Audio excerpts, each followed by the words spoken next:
Hi, guys. I'm Maria, and I'm your host today on behalf of Pepco Insight. And I am excited to be interviewing the CEO and founder of Endexx Inc., Mr. Todd Davis. Todd, how are you today? Hi, Maria. Good to see you. Good to be here today. I'm very happy to have you on. So, Todd, can we just begin by addressing how the company was moved to the expert market today? What happened and what does it mean? Okay, so I'll just read a statement from OTC Markets. There's a new rule called, under the new rule guidelines of Rule 15C211 that went effect September 28th of 2021. When a company is a public filer, they have to file within 6 months for each of the last quarters or each of the last filings to be in compliance with 15C211. Our audited financials didn't go live until March 31st this year. So we were already 90 days late on our audited financials, which had a ripple effect into our Q1. The Q1 is what needs to be filed right now. It's in final review with the auditors, with the accountants, with the attorneys. That's being assembled for going into the Edgar system that will be filed into the SEC. I believe it'll be done on Friday. So what they do during that time frame is the expert market is a place where they put companies that are late on filings until their filings are up to date, and then they move it back to OTC markets.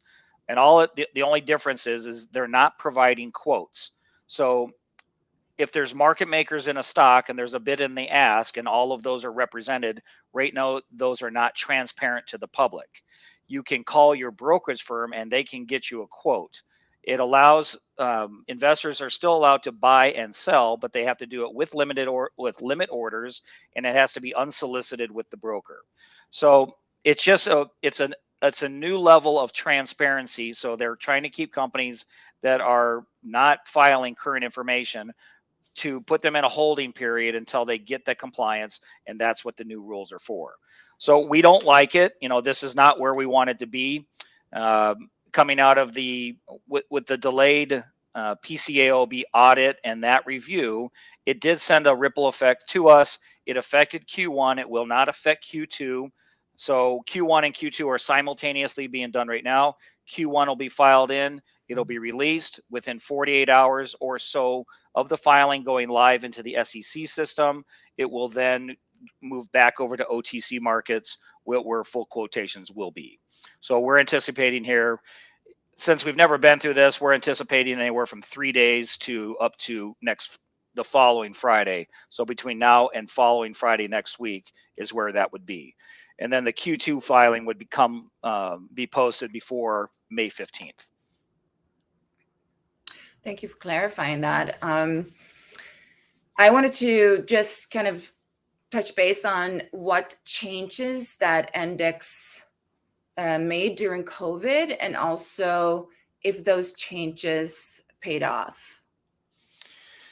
Well, we actually went through a transformative phase during COVID when we were first moving into 2020, calendar year of 2020. We had many contracts lined up. We were fully engaged with buyers from mass retail chains across the country, and as soon as that hit in March, every planogram, every planning phase for being cut in or placed into store shelves disappeared. So nothing new took place during that time frame, and we use it as a tool or an opportunity to identify what are our best selling products, what price points are selling the best, where do we need to position these products, and where is our long-term goal as being a leading CBD company in the industry. So the changes that we made is we changed some of the price points. We changed where we wanted to be positioned on shelf and at what price to engage the most amount of consumers. During that time frame, one of our primary clients grew from 1,200 stores to 3,800 stores in June of 2021. Now we're at 5,400 stores because we're seeing acceleration and growth in the two SKUs that are on their shelf, and we're seeing escalating revenues on a week-to-week, month-to-month, quarter-to-quarter basis. That began in July.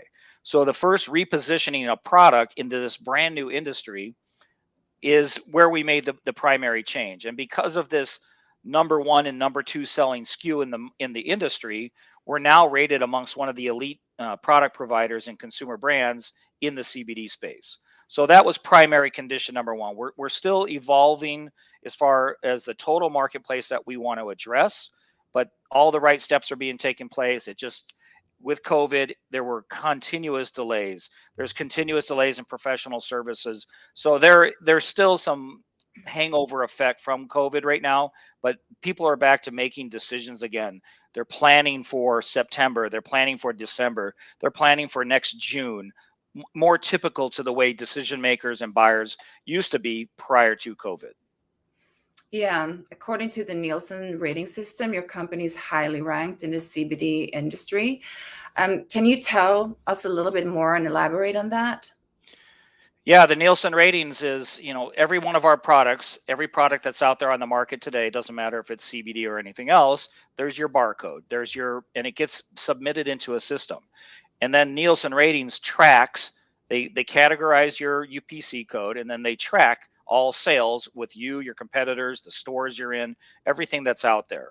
So these ratings in 2020 and 2021, we were in the top 20 to top 25 of products being sold in the market. 17 and 20, I think, were our two listing ratings. When we made the change into the two new SKUs that were going on the shelf in commercial market, within 2 months, we moved into the top 12, then the top 10.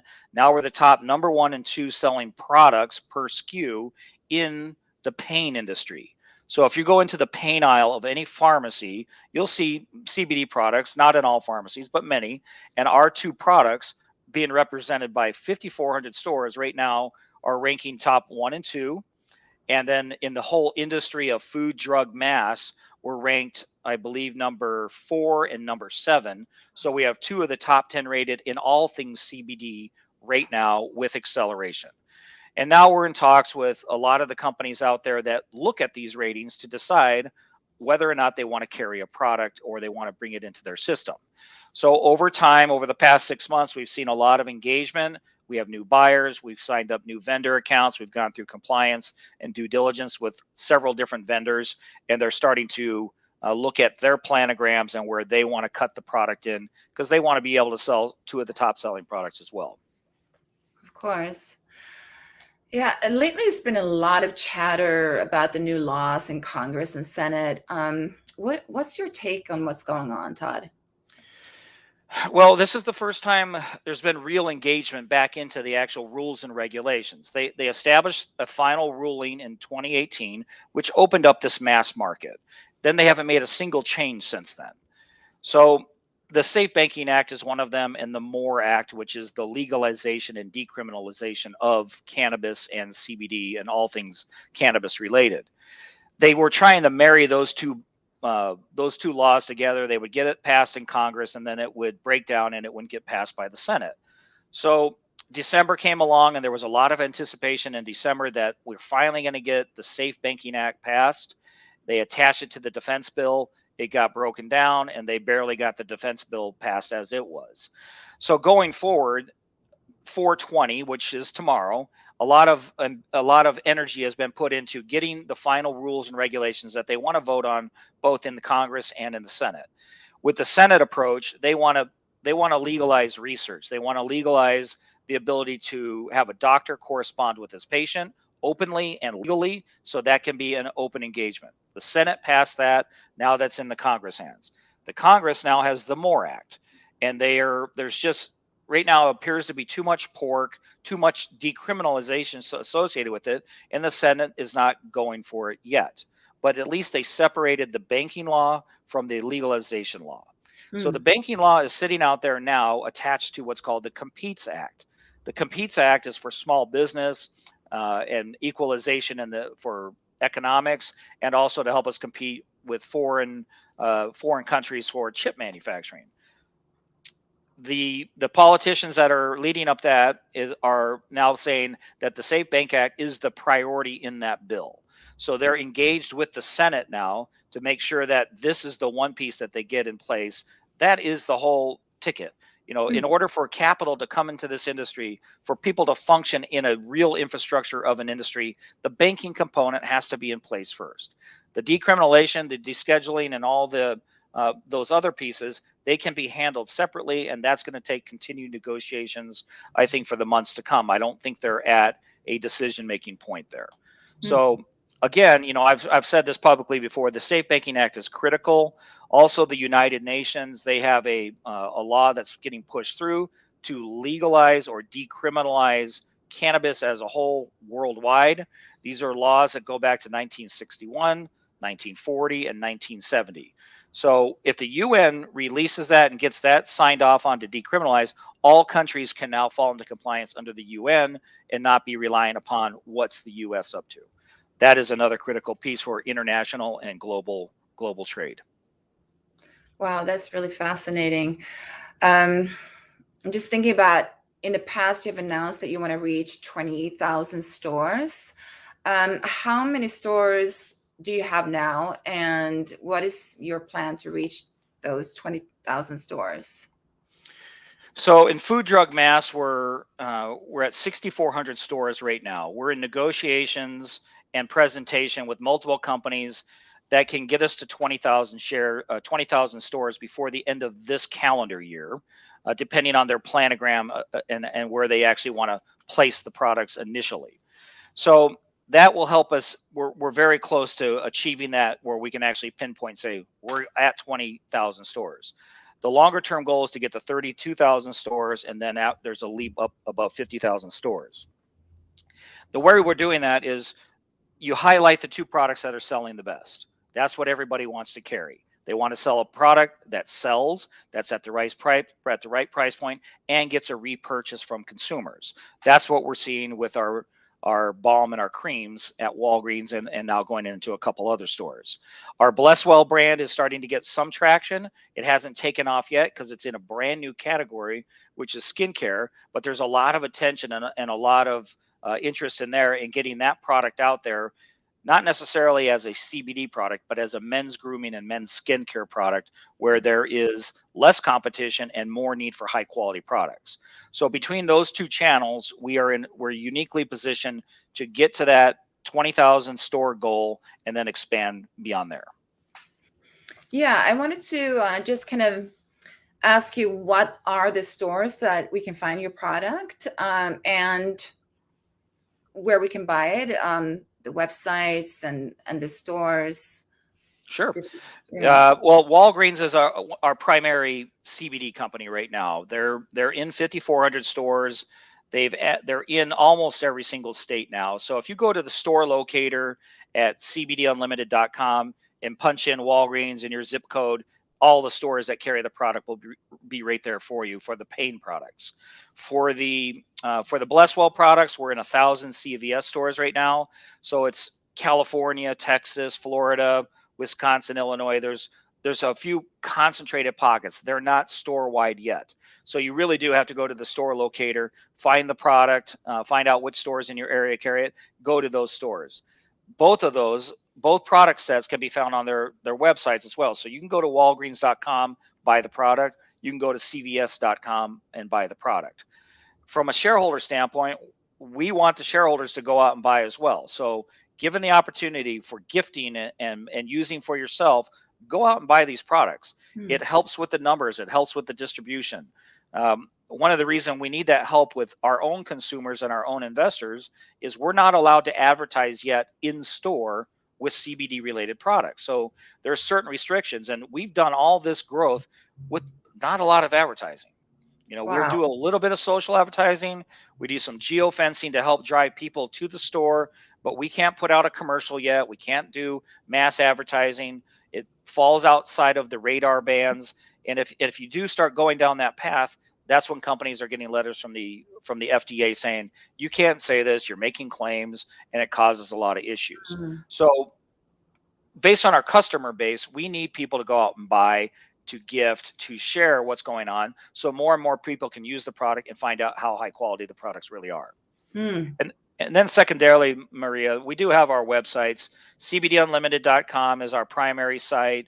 You can go to blesswell.co, blesswell.co to get our Blesswell products. You can also get those at CBD Unlimited.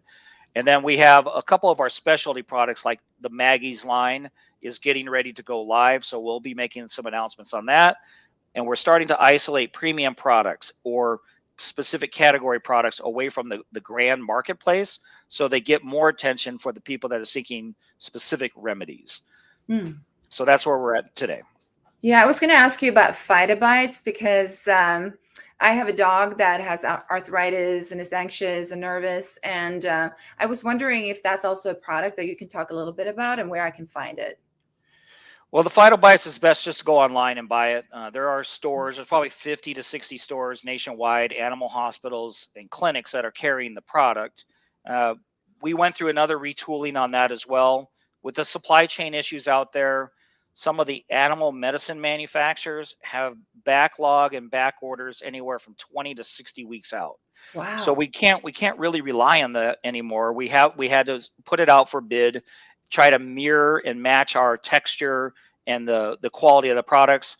We've created now a hip and joint product for dogs and cats, and a sleep and calm product specifically. And then we Mhm. have the overall wellness anti-inflammatory mobility product. So those products are going to be reintroduced after production runs take place, most likely in the fall. We had delays this past fall. We thought we were going to be in there, but it was impossible. We could not get the orders fulfilled. They would call us and say, we don't have turmeric, we don't have ginger, we can't get this product, we can't get that ingredient.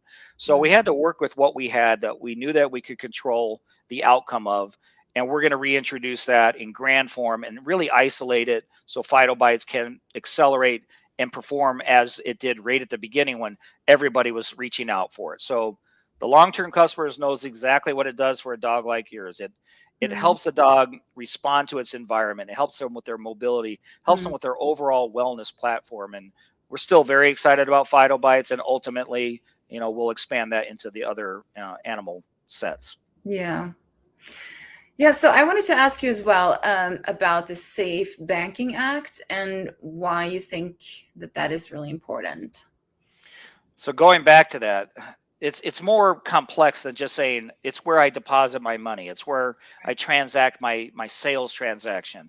It's not, those are key components of money just moving normally. The cannabis market especially had issues with that. They're still walking around with bags of cash and taking them for deposit at banks and other institutions that receive their cash. But what banking really means is an industry that functions. So large investment banking firms that are based in the United States, they cannot invest in the cannabis market. That's the issue.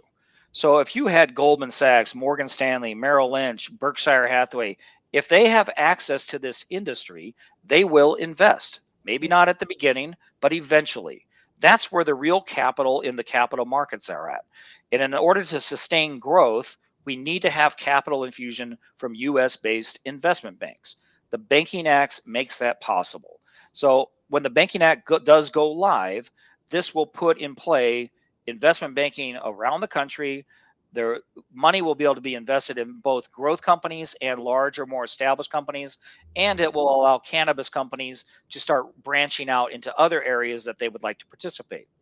More importantly, it sets up major consumer brand companies that are in the US to start acquiring assets like ours.